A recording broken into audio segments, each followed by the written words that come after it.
Good morning students, now we started our next chapter 3 गतिकी। और अभी तक जो हमने पढ़ा उसके अंदर हम लोगों ने त्वरण, वेग, विस्थापन, चाल, दूरी, इन चीज़ों के बारे में पढ़ा। अब हम लोग जो नेक्स्ट टॉपिक हमारा स्टार्ट कर रहे हैं वो टॉपिक है एक समान त्वरित गति के समीकरण। एक समान त्वरित गति के समीकरणों में सबसे इंपॉर्टेंट थिंग ये होती है कि ये चीज़ें जो हम पढ़ रहे हैं गति के समीकरण, ये आप लोगों ने छोटी क्लासेस 9th 10th में पढ़ रखी हैं।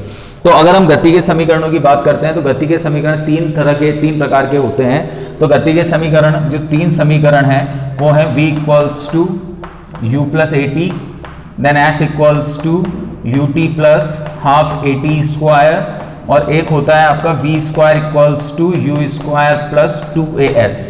अगर यहाँ पर हम इन तीनों समीकरणों की बात करते हैं तो इन तीनों समीकरणों में जो आपको राशियां दी गई हैं उनमें v वेग है, u वेग है, a त्वरण है, t समय है, s दूरी है और a त्वरण वापस वही चीजें हैं। तो सारी मतलब कुल मिलाकर इन तीनों समीकरणों के अंदर वेग, त्वरण, दूरी और समय, इन 4 राशियों पर इन तीनों समीकरणों की निर्भरता को दर्शाया गया है। अब इन 3 समीकरणों को निकालने के लिए, व्युत्पन्न करने के लिए, क्यों? क्योंकि अभी तक जो आपने पढ़ा है उन तीनों समीकरणों को डायरेक्ट पढ़ा है। अब इन समीकरणों को हम निकालते कैसे हैं, इनको उत्पन्न कैसे करते हैं, तो उसके लिए हम 2 विधियों का उपयोग करते हैं। तो इन समीकरणों को व्युत्पन्न करने के लिए हम 2 विधियां काम में लेते हैं। एक विधि तो है आपकी आरेखीय विधि और एक विधि है आपकी कलन विधि। इसको बोलते हैं हम कलन विधि, यानी ये तो हो गया आपका ग्राफिकल मेथड और ये हो गया आपका कैलकुलस मेथड। तो इन 2 विधियों की सहायता से हम यहां पर गति के तीनों समीकरणों को उत्पन्न कर सकते हैं। तो इसमें सबसे पहले हम स्टार्ट करते हैं आरेखीय विधि को। तो आरेखीय विधि के अंदर हम क्या करते हैं, देखो यहां सबसे पहले हम ये मानते हैं कि एक कण है जो t बराबर 0 समय पर प्रारंभिक वेग u से गति करना प्रारंभ करता है। तो हम एक ग्राफ प्लॉट करते हैं सबसे पहले, किस किस के बीच में, वेग और समय के बीच में। समझिएगा ध्यान से, ये समय का अक्ष है, समय, और ये वेग का अक्ष है, वेग। ठीक है, तो हम ये मान के चलते हैं कि t बराबर 0 समय पर कोई कण प्रारंभिक वेग u से गति कर रहा है, गति करना प्रारंभ करता है। अब यहां पर हम ये कहते हैं कि त्वरण जो है वो एक समान है। त्वरण कैसा है? एक समान, यानी यूनिफॉर्म, कांस्टेंट। और त्वरण के एक समान होने का मतलब ये होता है कि वेग और समय समान रूप से बढ़ रहे हैं, तभी तो त्वरण कांस्टेंट रहेगा। भाई त्वरण बराबर क्या होता है? त्वरण का अगर हम फॉर्मूला लिखते हैं तो त्वरण इक्वल्स होता है वेग बटा समय। अब अगर वेग और समय का अनुपात लगातार समान चलता रहेगा तो इसका मतलब त्वरण कांस्टेंट है। तो अगर हम यहां पर ये कहते हैं कि त्वरण एक समान है तो इसका मतलब वेग और समय का परिवर्तन एक जैसा हो रहा है। और वेग और समय का परिवर्तन अगर एक जैसा हो रहा है तो इनके बीच में जो ग्राफ आएगा वो ग्राफ कैसा आएगा? Straight line. तो हमने माना कि t बराबर 0 पर कोई कण था जो u वेग से गति करना प्रारंभ करता है और t समय पश्चात इसकी गति कितनी हो जाती है? v। ठीक है, स्ट्रेट लाइन क्यों आई? क्योंकि त्वरण कैसा है? एक समान, इसलिए वेग और समय का ग्राफ एकदम स्ट्रेट आएगा। ठीक है, यहां से हम इसको मैच कर देते हैं, दिस वन। ठीक है, इनको नाम दे देते हैं हम लोग, इनकी नेमिंग कर देते हैं। तो इनकी नेमिंग हमने कर दी ए बी, इसको नाम दे दिया O। ठीक है, अब यहां पर सबसे पहली चीज हम ये देखते हैं कि ये जो U और V जो वेग है, वेग और समय के बीच में जो एक ग्राफ बना है, ये ग्राफ इस अक्ष के साथ कितना कोण बनाता है? तो हमने माना ये कोण बनाता है थीटा। और इस कोण को हम क्या कहते हैं? थीटा को बोला जाता है ढाल। ढाल का मतलब क्या होता है? झुकाव। यानी किसी भी ग्राफ का, आरेख का अगर आपको झुकाव निकालना है तो आपको क्या देखना पड़ता है कि किसी अक्ष के सापेक्ष बनाया गया ग्राफ कितने कोण पर झुका हुआ है, वो उसकी ढाल कहलाती है, वो उसका झुकाव कहलाता है। तो यहां पर थीटा क्या कहलाएगी? इसकी ढाल, जिसको हम स्लोप भी कहते हैं, जिसे हम स्लोप भी कहते हैं। ठीक है, तो सबसे पहले यहां पर हम क्या करते हैं? एक समान त्वरण निकालने के लिए इस वक्र का ढाल निकालते हैं, और ढाल हमेशा tan थीटा के रूप में निकाला जाता है। क्यों निकाला जाता है tan थीटा के रूप में? क्योंकि tan थीटा का फॉर्मूला होता है लंब बटे आधार, यानी इसके अंदर दोनों अक्ष कवर हो जाते हैं। लंब भी कवर हो गया, दैट मींस y अक्ष कवर हो गया, आधार कवर हो गया, दैट मींस x अक्ष कवर हो गया। तो जो स्लोप बन रहा है वो x और y अक्ष के बीच में बन रहा है। तो यहां पर जो ढाल लिया जाता है वो हमेशा किस रूप में लिया जाता है? tan थीटा के रूप में। तो यहां पर हम ये करते हैं कि एक समान त्वरण के लिए सबसे पहले हम वक्र की ढाल निकालते हैं। तो हम यहां पर लिखते हैं एक समान त्वरण के लिए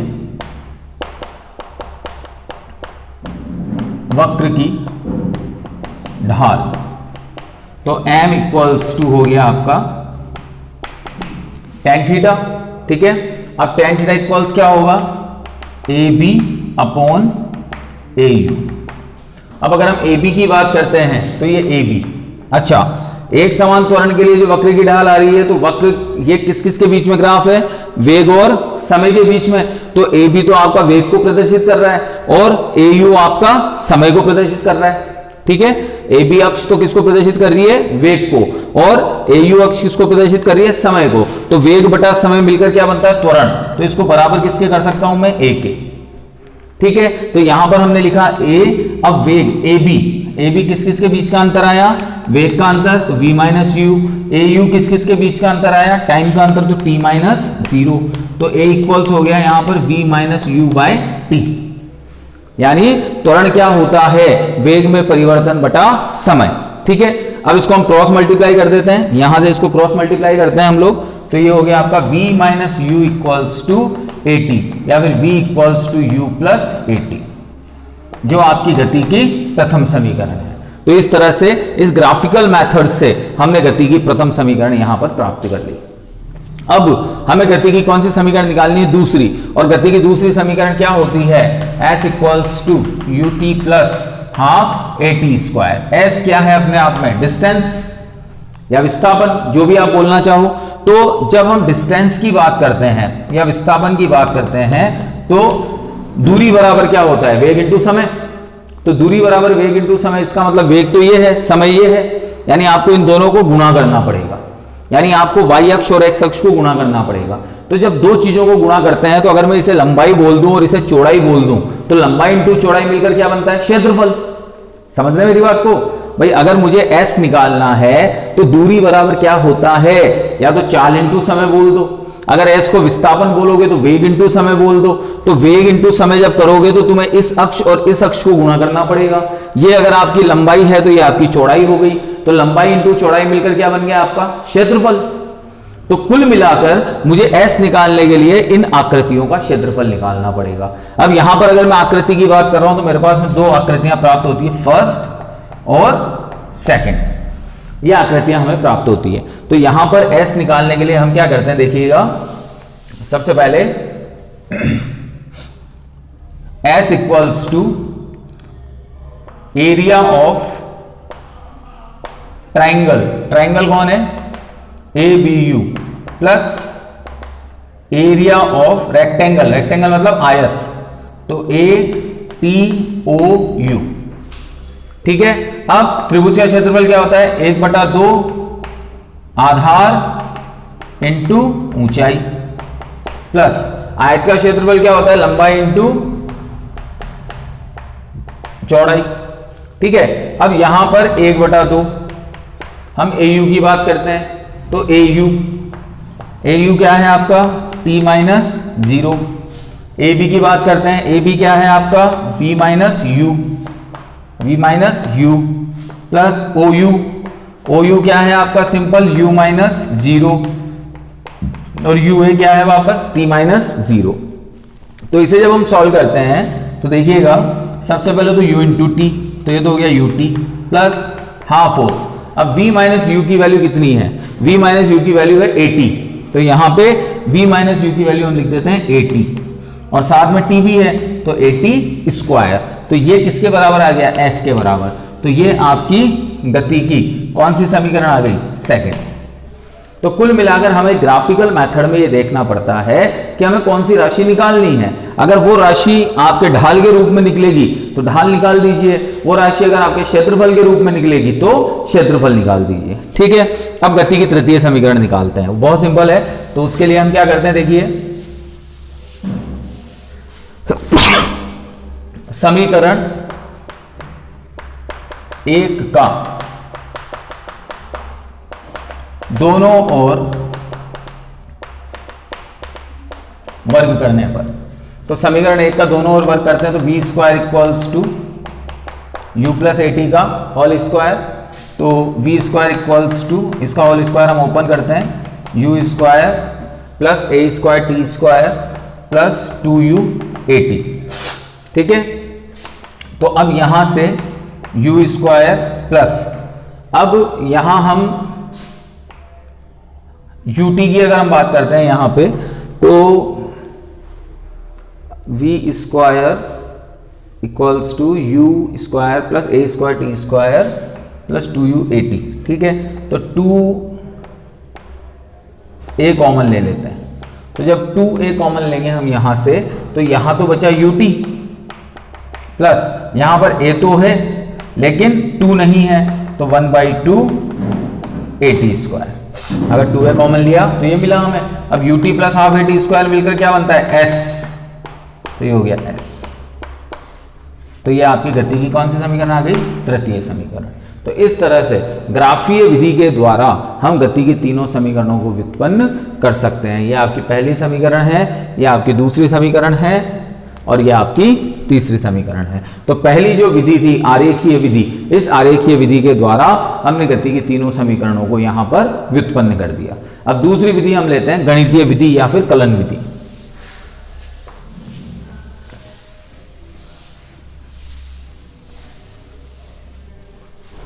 तो दूसरी विधि हम लेते हैं यहां गणितीय विधि या कलन विधि, यह आपकी सेकंड प्रोसेस है। इसके द्वारा अब हम क्या देख रहे हैं, इसके द्वारा अब हम वापस वही गति की तीनों समीकरणों को व्युत्पन्न कर रहे हैं। ठीक है, तो सबसे पहले हम लिखते हैं यहां देखिए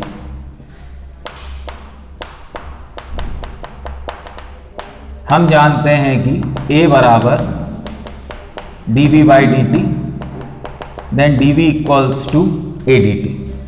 ठीक है, हम कहते हैं यहां पर t बराबर 0 पर प्रारंभिक वेग u और t बराबर t पर अंतिम वेग v हो तो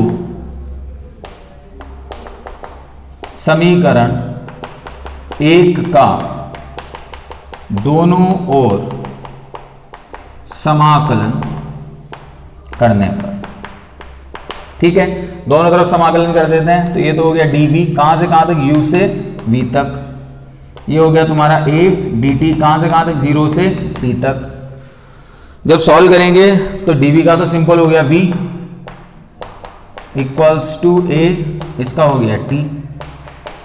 भाई dv का समाकलन तो क्या हुआ v और dt का समाकलन क्या हुआ t। तो वैल्यू पुट करते हैं, upper limit minus lower limit equals to t minus 0। तो v minus U equals to A T, then v equals to U plus A T. तो ये आपकी प्रथम समीकरण आ गई गति की, किस विधि के द्वारा, गणितीय विधि के द्वारा, जिसमें सिंपल हमने समाकलन का उपयोग किया है। ठीक है, अब दूसरी समीकरण हम निकालते हैं यहां पर। तो दूसरी समीकरण के लिए वापस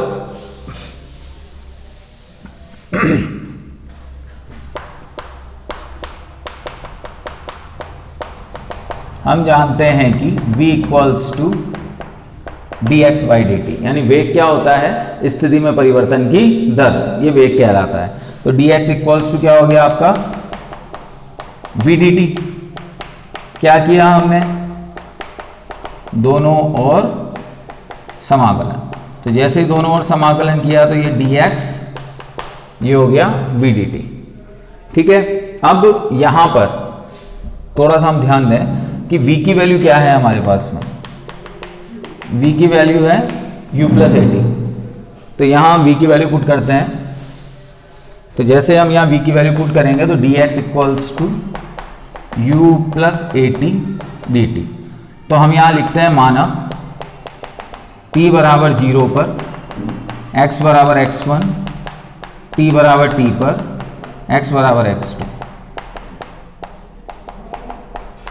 तो 0 से t अलग अलग कर देते हैं इसको, ठीक है। अब dx का सिंपल क्या होगा, x, u, dt का सिंपल क्या होगा, t, और u at आएगा, सॉरी यहाँ पे तो t dt होगा, है ना। और इसका क्या होगा, t स्क्वायर बाय 2, इसका समाकलन ये होगा t स्क्वायर बाय 2। तो अब जब यहां पर हम लिमिट पुट करते हैं, तो लिमिट पुट करेंगे तो हम क्या देखते हैं यहां पर, x2 minus x1 equals to t minus 0 plus 1/2a t square minus 0। Limit put कर दी। लिमिट पुट करने का तरीका आप लोगों को पता है। लिमिट पुट करने के तरीके में क्या करते हैं, अपर माइनस लोअर, अपर माइनस लोअर, अपर माइनस लोअर, ठीक है। अब इसे सॉल्व करते हैं हम यहाँ पर, तो x2 माइनस x1 स्थिति में परिवर्तन, तो क्या बन गई दूरी, ये हो गया तुम्हारा ut और ये हो गया हाफ at स्क्वायर। तो ये आपकी गति की कौन सी समीकरण आ गई, द्वितीय समीकरण। तो इस तरह से हम यहाँ पर इस गति की द्वितीय समीकरण को इवेल्युएट कर लेते हैं, किस मेथड से, बाय कैलकुलस मेथड या फिर बाय अवकलन विधि, समाकलन विधि से, ठीक है। अब तीसरी समीकरण निकालते हैं, देखिएगा। तो तीसरी समीकरण के लिए यहां पर पुनः a बराबर क्या जानते हैं हम, dv बाई dt। तो यहां पर हम इसको लिख सकते हैं dv by dx into dx by dt। dx by dt मिलकर क्या बना, वेग। बहुत सिंपल है मैथ्स, कुछ भी नहीं है, v dv dx। dx को इधर भेज दिया तो ये हो गया v dv। यहां लिख दिया हमने दोनों और समाकलन करने पर, तो दोनों तरफ हमने समाकलन कर दिया। ये v dv equals to a dx, ठीक है। हमने क्या कहा है यहाँ पर, x बराबर x1 पर, v बराबर u और x बराबर x2 पर v बराबर v, ठीक है। ये किया हमने यहाँ पर। तो अब यहाँ जब हम वैल्यू पुट करते हैं तो u to v dv equals to x1 से x2 dx, a बाहर आ जाएगा। तो ये हो गया तुम्हारा v और लिमिट हो गई तुम्हारी u to v equals to a x x1 से x2, ठीक है। अब ये लिमिट पुट कर देते हैं हम यहाँ पर, कहीं गड़बड़ कर रहे हैं, यस यस यस, ये मिस्टेक कर रहे हैं, देखो v dv है ये, तो ये लिमिट हम पुट करेंगे यहाँ पर v dv, ये हो जाएगा v स्क्वायर बाई 2, क्योंकि v का समाकलन जब हम करेंगे तो क्या आएगा, v स्क्वायर बाय 2, ठीक है। अब लिमिट पुट करते हैं, तो जैसे हम लिमिट पुट करेंगे तो लिमिट पुट करते क्या हुआ, देखो सबसे पहले तो अपर लिमिट, तो v स्क्वायर बाई 2, फिर lower limit u square by 2 equals to a x2 minus x1। अब v square minus u square, 2 को उधर भेज दो, 2a, और x2 माइनस x1 को क्या लिख सकते हैं हम, s। तो v स्क्वायर इक्वल्स टू क्या हो गया, तो ये क्या आ गई तुम्हारी गति की तीसरी समीकरण। तो इस प्रकार हम अवकलन विधि के द्वारा गति की समीकरणों को व्युत्पन्न कर सकते हैं। तो ये दो मेथड हैं जिसकी सहायता से हम गति की समीकरणों को व्युत्पन्न कर सकते हैं। इनको देखिएगा, पढ़िएगा, नेक्स्ट क्लास में हम इनसे रिलेटेड न्यूमेरिकल्स करेंगे। ओके बेटा, थैंक यू।